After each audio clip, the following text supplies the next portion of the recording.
You might remember Steve Baker. He was quite a big ally when it came to Suella Braverman's attempt to be the Prime Minister of this country.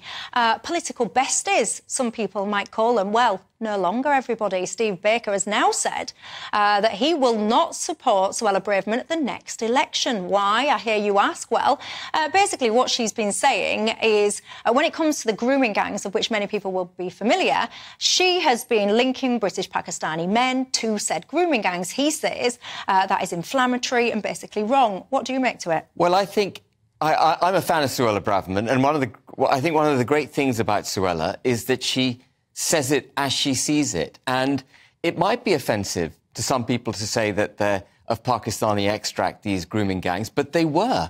And you've got to be able to... They were in Rochdale and they were in Rotherham. Yeah, OK, they have also... But not across But you've got to be prepared to have an open and honest debate without fear and without favour. And unless our politicians are prepared to do that, you end up without debate, you end up effectively allowing woke and cancel culture to subdue the truth. And I'm afraid I've got a real issue with Steve Baker. Steve Baker was head of the European Research Group. He was chairman of the European Research Group. He argued for Brexit. He promoted Brexit. As soon as he became a minister for Northern Ireland, he completely succumbed to the EU. He succumbed to Republican nationalism. He supported putting a border down the middle of the United Kingdom, and he was up in Parliament in tears in February saying all the pressure he'd experienced in his fight for Brexit. Well, if you can't take the pressure, if you're not prepared to stay the distance, if you're not prepared to have the fight, don't be in politics. And if people like Steve Baker have done inordinate damage to the cause for an independent, sovereign United Kingdom, because they ostensibly stood for it, and then when it came to the important hurdles, they gave up. 515 MPs, just coming back to how awful our intake in Westminster are, 515 MPs voted to partition the United Kingdom. Only 29 MPs voted. I'm talking about the Windsor Framework, which confirms the border down the Irish Sea. Steve Baker was an ERG member, and he knows that in fact, he wrote articles in 2020 saying that the Northern Ireland Protocol was wrong, that we've got to get rid of that Irish Sea border. And the minute he became a minister, he succumbed. And the same for his boss, Chris Heaton-Harris, who's Secretary of State for Northern Ireland, succumbed.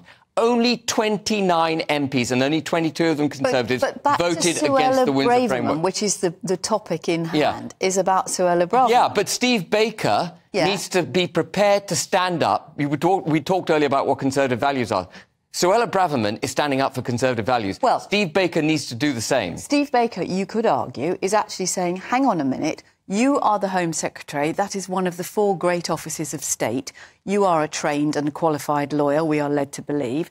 You should choose your words more carefully. Now, it is absolutely true that there were men of Pakistani origin or Pakistani ethnicity in Rochdale and Rotherham, and we know perfectly well because of the Maggie G report. No, it's not. Alexis G report. The J, that's right. J. Yeah. That, you know, that there was an element of political correctness, if you like. There was an unwillingness which subdued the whole absolutely, debate. And we know that, and that has been catalogued and it has been made and laid clear.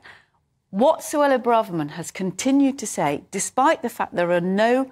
it's completely contrary to the Home Office's own figures, and she has been criticised by people like the NSPCC and leading children's charities, because what she's basically saying is only these men commit crimes against children.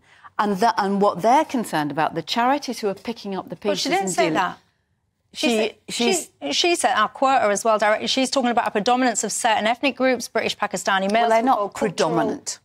Well, she clarified she was talking very much about Rochdale, Rotherham and Telford, and she was factually correct.